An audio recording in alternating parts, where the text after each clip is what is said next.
गांव के पुराने बस स्टैंड के कोने पर एक बेहद साधारण सी मिट्टी की दीवारों वाली छोटी सी दुकान थी। उसके ऊपर एक पुराना सा टिन का छप्पर था जो बरसात में टप टप कर पानी छोड़ देता था। वही दुकान थी मोची चाचा की। असली नाम तो सुरेश था, लेकिन पूरे गांव में कोई उन्हें इस नाम से नहीं बुलाता था। सबके लिए वह थे हमारे मोची चाचा। उम्र लगभग 65 के आसपास, झुर्रियों से भरा हुआ चेहरा, सफेद दाढ़ी, आंखों पर मोटा सा चश्मा और हाथों पर पुराने जूते ठीक करते करते पड़े निशान। सुबह का वक्त था। सूरज की किरणें हल्की हल्की पड़ रही थीं। मोची चाचा अपनी फटी पुरानी चौकी पर बैठकर जूते पर पॉलिश कर रहे थे और तभी उधर से एक छोटी सी बच्ची आई। छोटी वाली, स्कूल ड्रेस में, छोटे छोटे कदमों से उछलती कूदती हुई। उसका नाम था अनाया। अनाया रोज स्कूल जाते वक्त यहीं रुकती थी। कभी अपने फटे जूते ठीक करवाती, कभी बस मोची चाचा से बातें करती थी। गांव के बाकी बच्चों के लिए यह बस एक मोची की दुकान थी, लेकिन अनाया के लिए यह एक मंदिर जैसा था जहां सपने बोए जाते हैं। एक दिन अनाया अपने स्कूल बैग को पीछे लटकाए वहां पहुंची। आज उसके चेहरे पर एक खास चमक थी। उसने उत्साह से कहा, चाचा, आज मेरे स्कूल में पुलिस वाले आए थे, आईपीएस ऑफिसर। कितने स्मार्ट थे। मैं भी बड़ी होकर आईपीएस बनूंगी। मोची चाचा ने उसे देखकर हल्के से मुस्कुराया। अच्छा, आईपीएस? बड़ी बात है बेटा, लेकिन पढ़ाई करनी पड़ेगी, बहुत सारी मेहनत लगेगी। अनाया ने बिना सोचे कहा, मैं करूंगी चाचा, आप बस देखते जाओ, मैं बड़ी होकर बहुत बड़ी बनूंगी। मोची चाचा ने अपना पुराना घिसा पिटा चश्मा उतारकर उसके सिर पर हाथ रखा। तू कर लेगी बेटा, मुझे पूरा भरोसा है। यही से शुरू हुई एक छोटी लड़की और एक बूढ़े मोची की जीवन भर की कहानी। दिन बीतते गए, मौसम बदला, साल बदले, लेकिन मोची चाचा और अनाया का रिश्ता वहीं रहा। अनाया रोज स्कूल जाती और थोड़ी देर मोची चाचा के साथ बैठती। कहीं कोई उसकी किताब खो गई, कहीं कोई पेंसिल टूट गई, कहीं कोई स्कूल फीस देने की दिक्कत, और हर बार मोची चाचा अपनी क्षमता से कहीं ज्यादा उसकी मदद करते। कई लोग पूछते, सुरेश, तू क्यों इतना खर्च करता है उस लड़की पर? मोची चाचा बस मुस्कुरा देते, वो बच्ची नहीं है, वो मेरा सपना है। किसी ने एक दिन हंसते हुए कहा, आईपीएस बन जाएगी। ये छोटे घरों की लड़कियां आईपीएस नहीं बनती। मोची चाचा ने ताना नहीं सुना। उन्होंने सिर्फ एक जवाब दिया, सपने बड़े घरों में नहीं जन्म लेते, दिल में लेते हैं। अनाया पढ़ने में तेज थी, पर घर की हालत अच्छी नहीं थी। पिता बीमारी से जूझते रहते, मां मजदूरी करती। ऐसे में पढ़ाई जारी रखना आसान नहीं था। एक दिन फीस भरने के पैसे नहीं थे। मां काफी परेशान थी। अनाया रोते हुए मोची चाचा के पास आई। चाचा चुपचाप रात को गांव में घूमकर पुराने जूते उठाकर उन्हें ठीक करके 2 दिन में बेच आए और उतने पैसे से अनाया की फीस भर दी।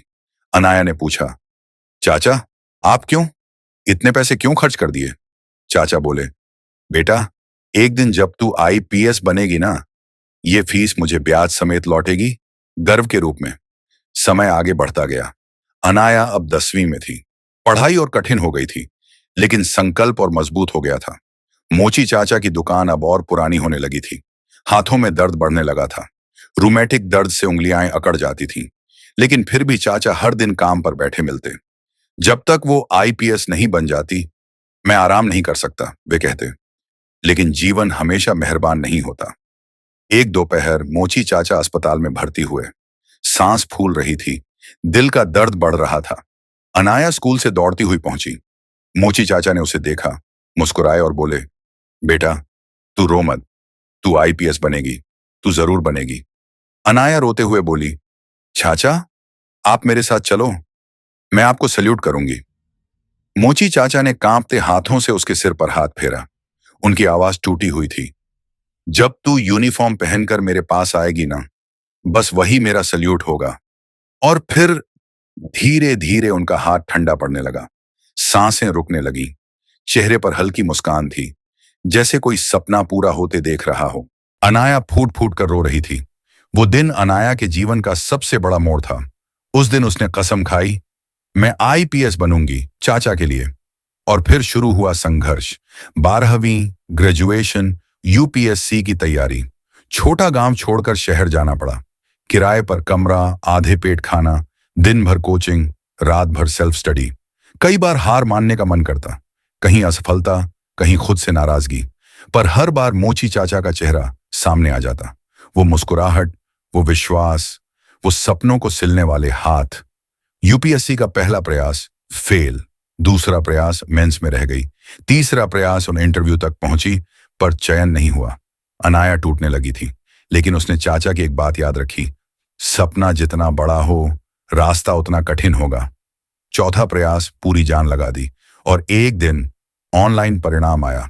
अनाया कांपते हाथों से रोल नंबर देखने लगी, और फिर सिलेक्टेड, इंडियन पुलिस सर्विस। उसकी आंखों से आंसू बहने लगे। उसने आसमान की तरफ देखा और बोली, चाचा, मैं बन गई। कुछ महीनों बाद ट्रेनिंग खत्म हुई, पोस्टिंग मिली, और एक दिन वह अपने गांव लौटी। IPS officer Anaya Singh. पूरा गांव जमा था, ड्रम, फूल, स्वागत। पर वह भीड़ में नहीं रुकी, सीधे उस पुरानी दुकान की तरफ चली जहां अब बस एक टूटी चौकी बची थी। चाचा की वही चौकी।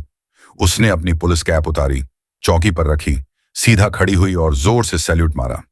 चाचा, ये सैल्यूट आपका है, आपने ही ये यूनिफॉर्म पहनाई है मुझे। हवा चल रही थी, पेड़ के पत्ते सरसराए, ऐसा लगा मानो मोची चाचा मुस्कुरा रहे हों, कहीं आसमान से। इस तरह एक मोची चाचा जिसने जूतों को जोड़ा था, उसने एक लड़की का भविष्य जोड़ दिया। कहते हैं ना, पैसों से नहीं, दिल से किया गया निवेश ही सबसे बड़ा होता है, और ये कहानी उसी निवेश की है। अनाया के आईपीएस बनने से कई महीने पहले की बात है। गांव में उसकी मेहनत की चर्चा होने लगी थी, लेकिन हर कोई उसकी तारीफ नहीं करता था। कुछ लोग अब भी ताना कसते, मोची की दुकान पर बैठ बैठकर दुनिया बदल देगी क्या?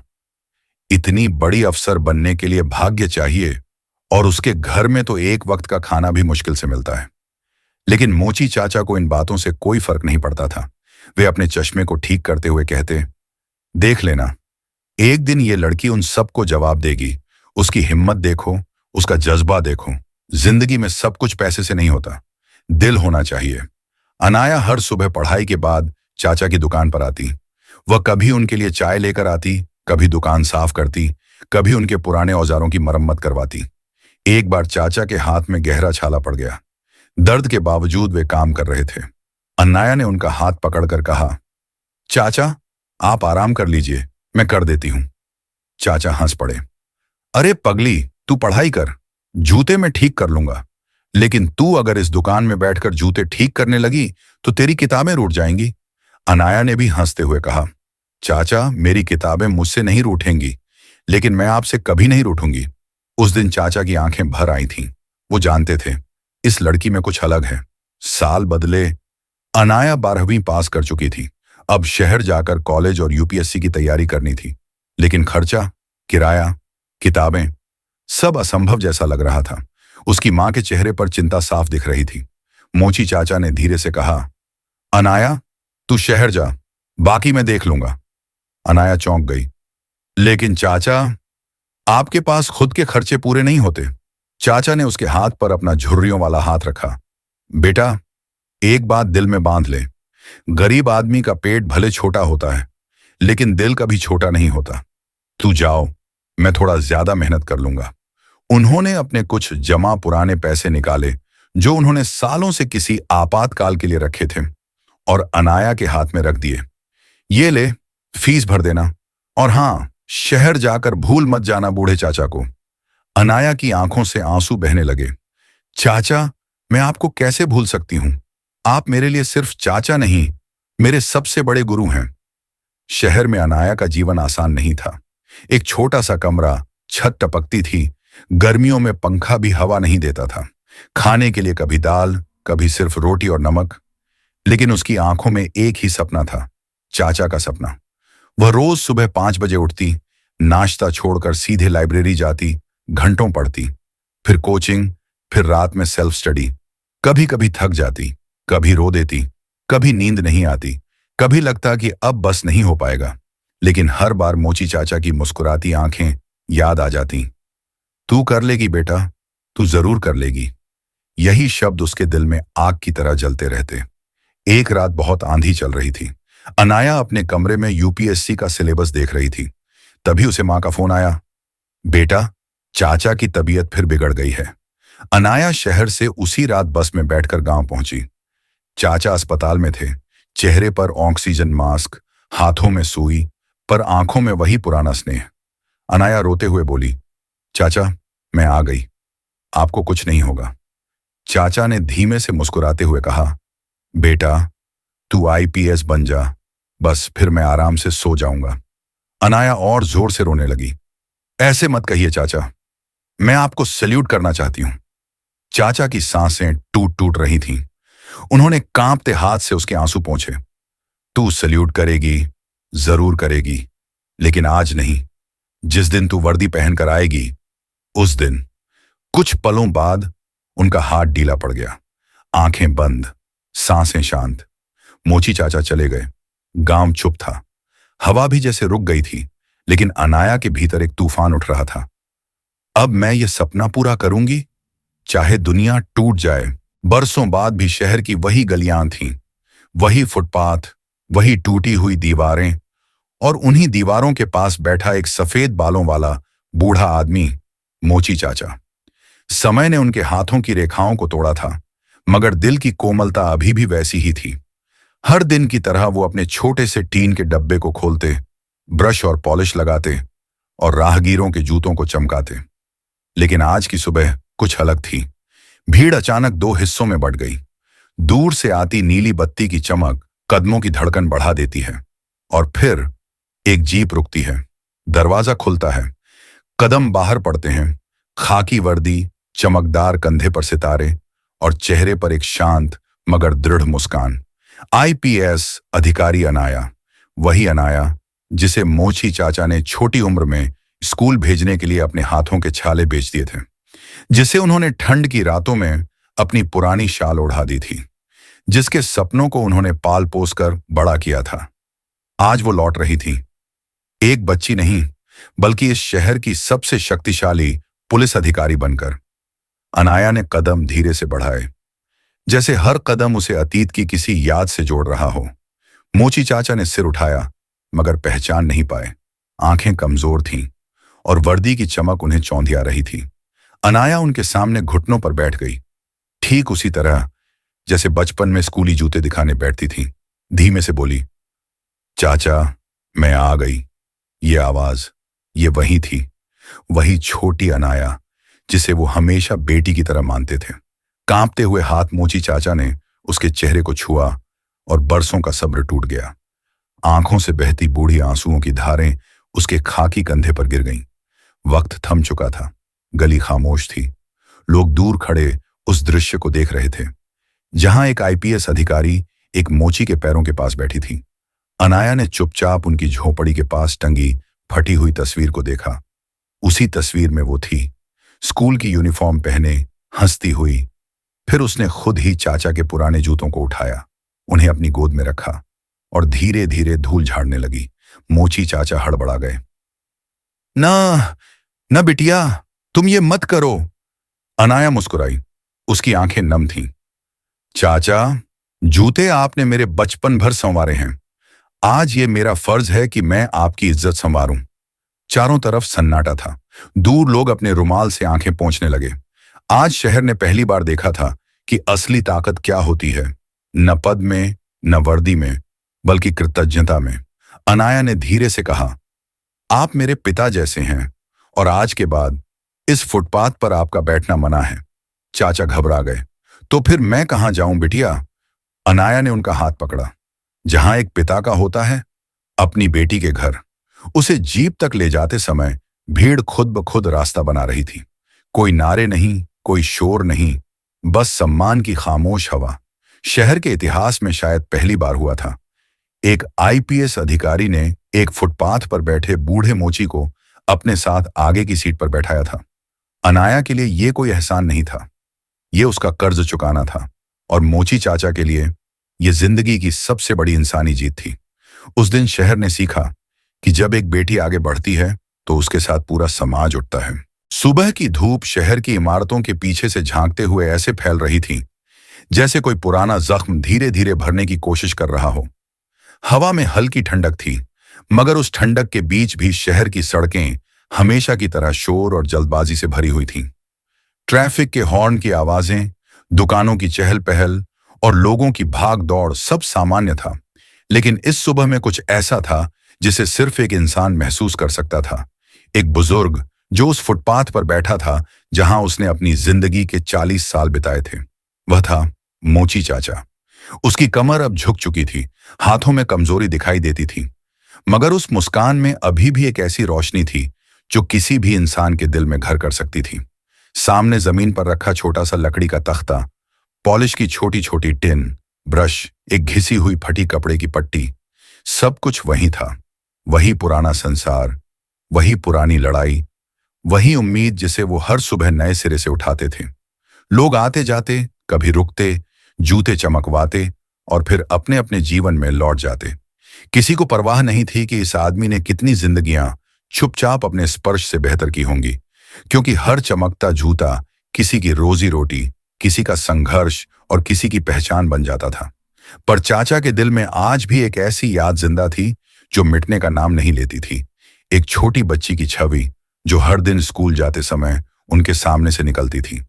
उसकी आंखों में सपनों की चमक थी, कुछ कोमल, कुछ चंचल और कुछ अडिग।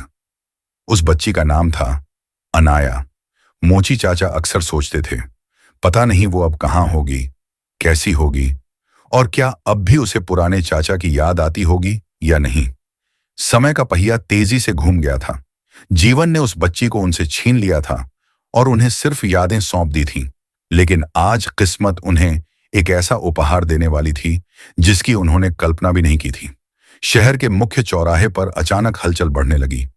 लोग रास्ते से हटने लगे, दुकानों वाले दूर हो गए और पैदल चलने वाले एक ओर खड़े हो गए। किसी बड़ी गाड़ी की आवाज पास आ रही थी, सायरन की हल्की सी गूंज, जिसके साथ हवा में अचानक एक अनुशासन और सख्ती का एहसास भरने लगा। मोची चाचा ने गर्दन उठाई, धूप आंखों में चुभी, लेकिन उन्होंने देखा एक बड़ी चमकती हुई पुलिस जीप धीरे धीरे उनके सामने आकर रुकी। दरवाजा खुला और बाहर उतरी एक ऊंची, आत्मविश्वासी, वर्दी में लिपटी एक महिला। उसके कंधे पर तेजी से चमकते सितारे, उसकी चाल में वह दृढ़ता जो सालों की मेहनत से आती है, और उसके चेहरे पर वह सन्नाटा जिसे सिर्फ एक इंसान ही समझ सकता है जिसने बहुत कुछ देखा हो। वह थी आईपीएस अधिकारी अनाया। भीड़ में फुसफुसाहट फैल गई। नया डीएसपी आया है, बहुत सख्त है। पर अनाया की आंखों में सख्ती कम और खोज ज्यादा थी। वह गली को देख रही थी, दुकानों को देख रही थी, और फिर उसकी नजर उस बूढ़े आदमी पर जाकर ठहर गई जो सड़क किनारे बैठा था, मोची चाचा। अनाया का दिल धक्का खा गया। सालों की दूरी एक ही पल में टूट गई। वही चाचा, वही झुके हुए कंधे, वही मुस्कान, बस उम्र ने चेहरे की लकीरें गहरी कर दी थीं। वह आगे बढ़ी। मोची चाचा ने सिर उठाया, आंखों पर हाथ रखा, धूप हटाई, मगर फिर भी पहचान न सके। वर्दी की चमक उम्रदराज आंखों को चुभ रही थी।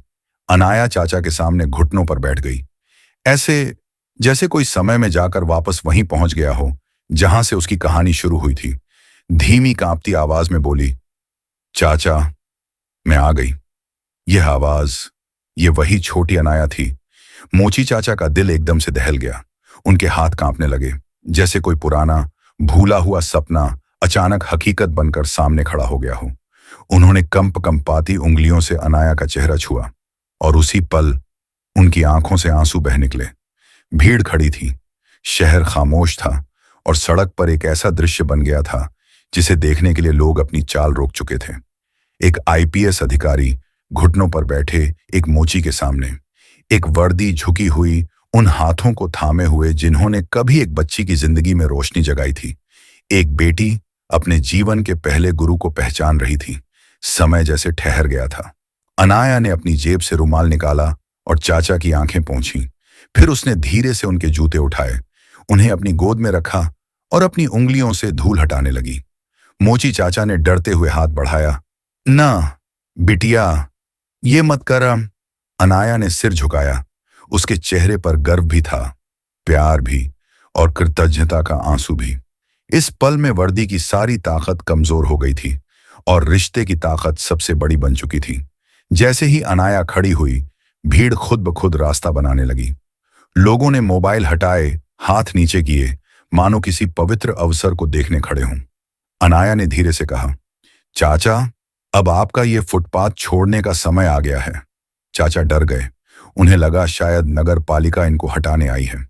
मैं कहाँ जाऊंगी बिटिया? अनाया ने उनका हाथ पकड़ लिया। जहां एक पिता का हक होता है, अपनी बेटी के घर। उसके बाद जैसे हवा बदल गई। पूरे शहर में फुसफुसाहट फैल गई। आईपीएस अनाया अपने मोची चाचा को लेकर घर गई है।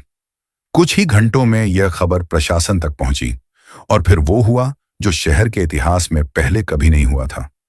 अनाया ने अपने अधिकार का उपयोग कर शहर के मुख्य सभागार में एक कार्यक्रम आयोजित करवाया। नाम रखा गया अज्ञात नायकों का सम्मान। सभागार लोगों से भरा था। अधिकारी, पत्रकार, कर्मचारी, विद्यार्थी, महिलाएं, बुजुर्ग और बीच में बोलने के लिए बुलाए गए मोची चाचा।